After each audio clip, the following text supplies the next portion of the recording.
Hi, എല്ലാവരും സുഖമായിട്ടിരിക്കുന്നു വിചാരിക്കുന്നു. ഇന്ന് ഞാൻ നിങ്ങൾക്ക് കാണിച്ചു തരാൻ പോകുന്ന കുറച്ച് കാഴ്ചകൾ ദുർഗം ചെരുവ് ബ്രിഡ്ജും അവിടെയുള്ള കുറച്ച് കാഴ്ചകൾ, ആ പോകുന്ന വഴിക്കുള്ള കുറച്ച് കാര്യങ്ങളൊക്കെയാണ്. ആക്ച്വലി ഞങ്ങൾ ഇറങ്ങിയത് കുറച്ച് ലേറ്റായിപ്പോയി. അപ്പം 8 മണി വരെ നമുക്കവിടെ ടിക്കറ്റ് നമുക്ക് കിട്ടത്തുള്ളൂ. ഇൻസൈഡ് ദുർഗം ചെരുവിൻ്റെ ഒരു പാർക്കുണ്ട്. പാർക്കിൻ്റെ ഉള്ളിലുള്ള കാഴ്ചകൾ ഭയങ്കര ഗ്രീനറിയാണ്.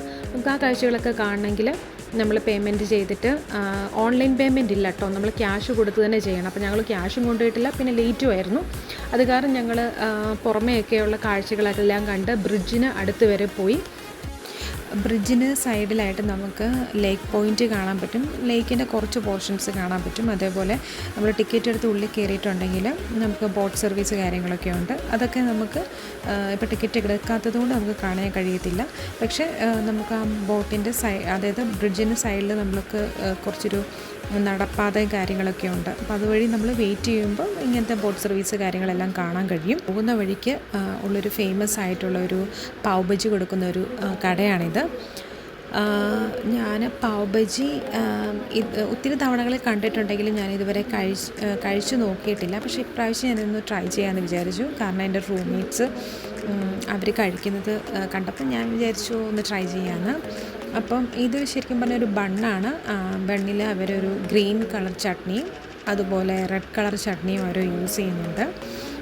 അതിനുശേഷം അവരുടേതായ ഒരു മസാല ഇച്ചിരി സ്പ്രിങ്കിൾ ചെയ്യുന്നുണ്ട്. അത് കഴിഞ്ഞ് കഴിയുമ്പോൾ നമ്മൾ വീട്ടിലൊക്കെ നമ്മൾ കഴിക്കാറുള്ള മുട്ട മിച്ചർ എന്നൊക്കെയാണ് ഞങ്ങൾ പറയാറ്, ഒരു യെല്ലോ കളറിലുള്ള. അതിനകത്ത് ചെറുപയർ പരിപ്പും ഇങ്ങനെ വറുത്തിടാറുണ്ട്.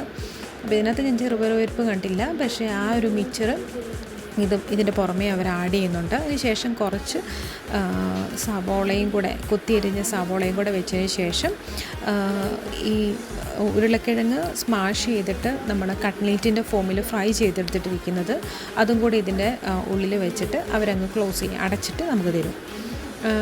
കൂടെ കഴിക്കാൻ വേണ്ടി ഒരു സ്പെഷ്യൽ ചട്നി ഉണ്ടാവും. അതുപോലെ തന്നെ ഒരു മുളക്, പച്ചമുളകും വെക്കും, ചീമുളകും വെക്കും.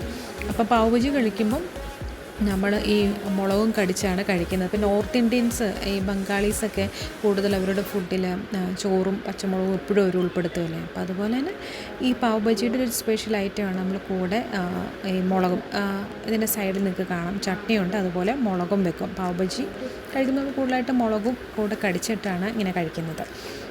അപ്പോൾ എനിക്കുള്ളത് വന്നു, ഞാനിപ്പോൾ കഴിക്കാൻ വേണ്ടി പോവുകയാണ്. കുഴപ്പമില്ല, എനിക്ക് ഇഷ്ടപ്പെട്ടു. പക്ഷേ വീണ്ടും കഴിക്കണമെന്നൊരാഗ്രഹം എനിക്ക് തോന്നുന്നില്ല. കാരണം നമ്മുടെ ടേസ്റ്റുമായിട്ട് അത്ര ഇതില്ല.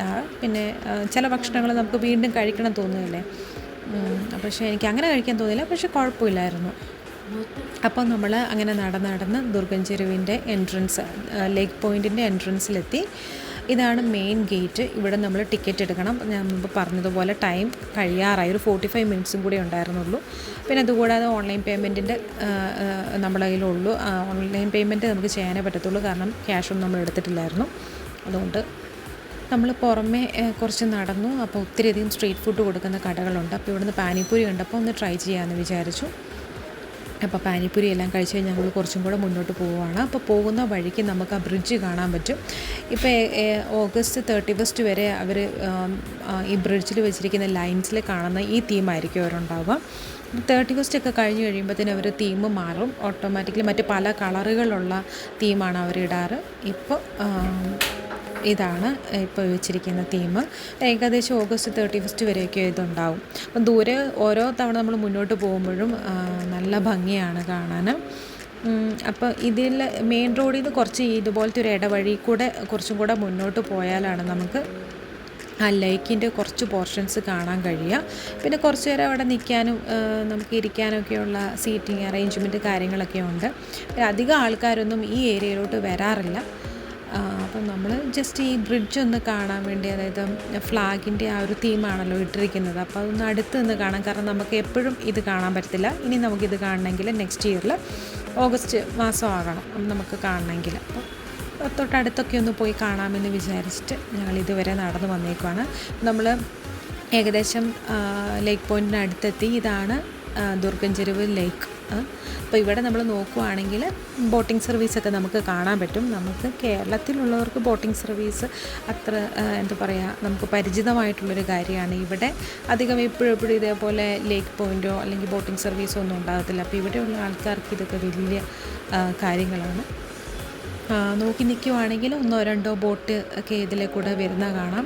ഭയങ്കര ബഹളമൊക്കെ വെച്ചിട്ടാണ് അവരിങ്ങനെ പോകുന്നത്. ഭയങ്കര എക്സൈറ്റ്മെൻറ്റിലാണ് അവർ പോകുന്നത് തന്നെ. അപ്പോൾ ഞങ്ങൾ ഇവിടുത്തെ കാഴ്ചകളെല്ലാം കണ്ട് കുറച്ച് സമയം സംസാരിച്ച് ഇവിടെ നിന്ന് പിന്നെ ഞങ്ങൾ തിരിച്ചു പോയി. അപ്പോൾ ഞാൻ വിചാരിച്ചു ചെറിയൊരു വീഡിയോ ആണ്, ഒത്തിരി അധികം കാഴ്ചകളില്ലെങ്കിലും ഇതൊരു പ്രത്യേകതയുള്ളൊരു കാഴ്ചയല്ലേ. അപ്പം ഞാൻ വീഡിയോ എടുത്ത് നിങ്ങളെയും കൂടെ കാണിച്ചു തരാമെന്ന് വിചാരിച്ചു. അപ്പോൾ എന്നും പറയുന്ന പോലെ ഇങ്ങനത്തെ കുഞ്ഞു കുഞ്ഞു വീഡിയോകൾ കാണണ ആഗ്രഹമുണ്ടെങ്കിൽ ഹൈദരാബാദിൽ അധികം നാളൊന്നും ഞാൻ ഉണ്ടാവത്തില്ല. കുറച്ച് നാളെ ഉണ്ടാവത്തുള്ളൂ. അപ്പോൾ അതിനുള്ളിൽ ഇവിടുത്തെ കുറച്ച് കാര്യങ്ങൾ ഞാൻ പുതിയതായിട്ട് കാണുന്ന ഓരോരോ കാഴ്ചകൾ ഷൂട്ട് ചെയ്ത് ഇങ്ങനെ വീഡിയോ ആയി എന്തായാലും അപ്ലോഡ് ചെയ്യുന്നതായിരിക്കും. അപ്പോൾ ഇങ്ങനത്തെ കുഞ്ഞു വീഡിയോകൾ നിങ്ങൾക്ക് ഇഷ്ടപ്പെടുന്നുണ്ടെങ്കിൽ തീർച്ചയായിട്ടും ലൈക്ക് ചെയ്യണം, കമൻറ്റ് ചെയ്യണം. ഒത്തിരി പോരായ്മകളുണ്ടെന്ന് എനിക്കറിയാം, എങ്കിലും നിങ്ങളുടെ അഭിപ്രായങ്ങൾ കമൻറ്റ് ബോക്സിൽ മെൻഷൻ ചെയ്യണം. അതുപോലെ തന്നെ സബ്സ്ക്രൈബ് ചെയ്തൊന്ന് സപ്പോർട്ട് ചെയ്യുകയും കൂടെ ചെയ്യണം കേട്ടോ. ഇതെൻ്റെ റൂംമേറ്റ്സാണ് രേണുവും കീർത്തനയും. രേണു നാളെ ഇവിടുന്ന് ഉപ്പൽ എന്ന് പറഞ്ഞൊരു സ്ഥലത്തോട്ട് പോവുകയാണ്. എന്തെങ്കിലും നമുക്ക് ഉപ്പൽ റീജിയനിൽ ഒന്ന് പോകാൻ പറ്റുമെങ്കിൽ അവിടുത്തെ വീഡിയോസും ഞാൻ അപ്ലോഡ് ചെയ്യുന്നതായിരിക്കും. രേണു പോകുന്നതിൻ്റെ ചെറിയൊരു വിഷമത്തിലാണ് ഞങ്ങൾ രണ്ടുപേരും. ഞാൻ എന്തായാലും പെട്ടെന്ന് അഡ്ജസ്റ്റബിൾ ആവും, ബിക്കോസ് 3 മാസത്തെ ഒരു പരിചയമുള്ളൂ. എങ്കിലും അത് ഒരു നല്ലൊരു ഫ്രണ്ട്ഷിപ്പാണ്. പക്ഷേ കീർത്തനയ്ക്ക് അങ്ങനെയല്ല, അവർ ചൈൽഡ്ഹുഡ് ഫ്രണ്ട്സാണ്. ഒത്തിരി വർഷങ്ങൾ ഒരുമിച്ച് ഹോസ്റ്റലിൽ നിന്ന് പഠിച്ചവരാണ്. അപ്പം എന്തായാലും കീർത്തനയ്ക്ക് ഭയങ്കര ഒരു മിസ്സിങ് തന്നെയായിരിക്കും. എനിക്ക് മിസ്സിങ് ആയിരിക്കും, പക്ഷേ എന്നേക്കാൾ അധികം കീർത്തനയ്ക്ക് ഒത്തിരിയധികം വിഷമമായിരിക്കും. എന്തായാലും അവർ രണ്ടുപേരും ഒരുമിച്ച് ഒരു ഹോസ്റ്റലിൽ അല്ലെങ്കിൽ ഒരു സ്ഥലത്ത് ഒരുമിച്ച് വീണ്ടും വരട്ടെ എന്ന് ഞാൻ ആഗ്രഹിക്കുന്നു. കാരണം കീർത്തനയുടെ വിഷമം കാണുമ്പം നമുക്കൊരു വിഷമമാണ്. അങ്ങനെ ഞങ്ങൾ ഇവിടുത്തെ കാഴ്ചയെല്ലാം കണ്ടിട്ട് ഞങ്ങൾ തിരിച്ചു പോകാൻ വേണ്ടി നിൽക്കുകയാണ് കേട്ടോ. അപ്പോൾ നിങ്ങളും ബാക്കി കാഴ്ചകളെല്ലാം കണ്ടോളൂ കേട്ടോ. Okay, bye bye, good night.